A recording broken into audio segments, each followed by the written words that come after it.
Hello guys, সবাই কেমন আছো? আশা করি সবাই ভালো আছো। আমি তোমাদের চাঁদপুরের বোন আশোহাগর। আজকে নিয়ে এসেছি পোয়া মাছ দিয়ে ফুলকপি আলু ছিম দিয়ে।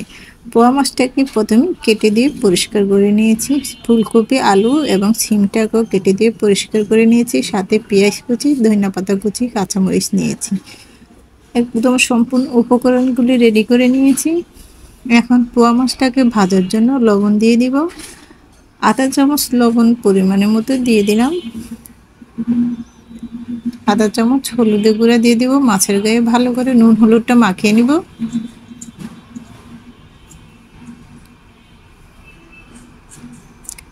মাছের গায়ে ভালো করে নুন হলুদটা মাখিয়ে নিয়েছি। এক সাইডে রেখে দিব। ভাজার জন্য একটা কড়াই বসিয়ে দিব চুলায়। কড়াইটা গরম হয়ে গিয়েছে। এখন দিয়ে দিব সাদা তেল।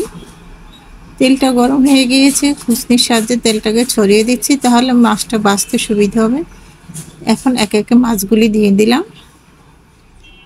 মাছের এক পিঠ ভাজা হয়ে গেছে, উল্টিয়ে দিব। আরেক পিঠ ভাজার জন্য রেডি করে দিব।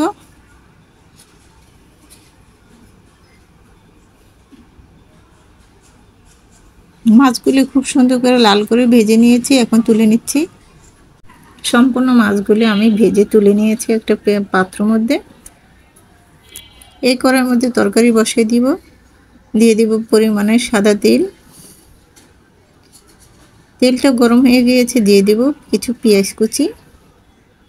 পেঁয়াজ কুচিটাকে কিছুক্ষণ নেড়ে ছেড়ে ভেজে নেব।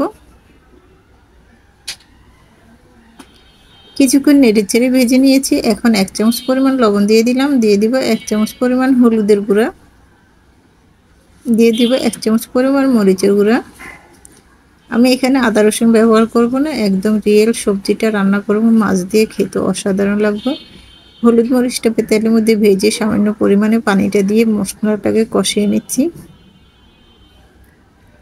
হলুদ মরিচটা কষানো হয়ে গেছে, এখন আমি সবজিগুলি দিয়ে দিব। এভাবে হলুদ মরিচটা কষিয়ে রান্না করলে তরকারির কালারটা খুব সুন্দর আসে।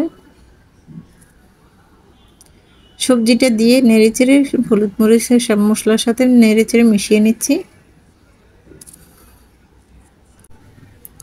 মশলার সাথে ভালো করে মিশিয়ে নিয়েছি সামান্য পরিমাণে। এখন পানি দিয়ে দিব। এতে সবজিটা খুব সুন্দর সিদ্ধ হয়ে যাবে। 5 মিনিট ঢেকে রান্না করব। 5 মিনিট পরে ঢাকনাটা তুলে আলতো করে নেড়েচেড়ে দিচ্ছি। একদম খুব সুন্দর করে সবজিগুলি সিদ্ধ হয়ে গিয়েছে এবং ভালো করে কষিয়ে নিয়েছি। পরিমাণ মতো ঝোলটা দিয়ে দিব। ঝোলটা দিয়ে আলতো করে নেড়েচেড়ে মিশিয়ে নিচ্ছি। এখন বেঁচে রাখা মাছগুলি দিয়ে দিব।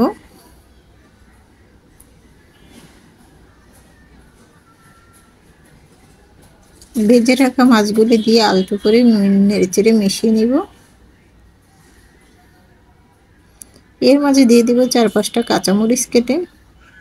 একটা কেচির সাহায্যে কাঁচামরিচগুলি কেটে দিচ্ছি, এতে স্বাদ এবং ফ্লেভার দুইটি আনবে।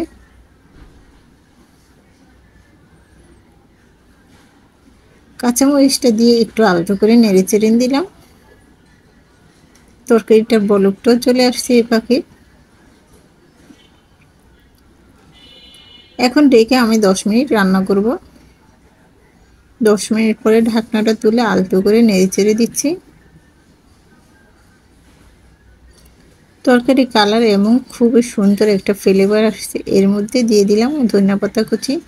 এই নতুন মৌসুমে সবজির মৌসুমে ধনিয়া পাতা দিয়ে তরকারি রান্না করে খেতে অসাধারণ লাগে। এতে কোনো মশলা নেই, কোনো আদা রসুন নেই, খেতে খুবই মজাদার, রিয়েল একটা স্বাদ পাওয়া যায়।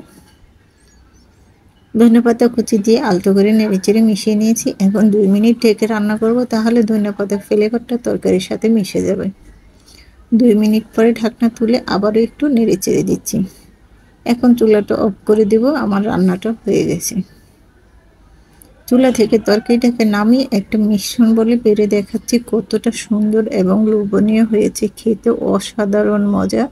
এইভাবে করে রিয়েলভাবে সবজি দিয়ে মাছের তরকারি খেতে খুবই ভালো লাগে এবং মশলা ছাড়া, কোনো ঝামেলা ছাড়া সহজেই রান্না করা যায়। আমার এই রেসিপিটা যদি ভালো লেগে থাকে আমার ইউটিউব চ্যানেলে দেওয়া থাকবে, তোমরা সার্চ দিয়ে দেখে নেবে। আমার ইউটিউব চ্যানেলের নাম কিচেন স্টোরি বাংলা।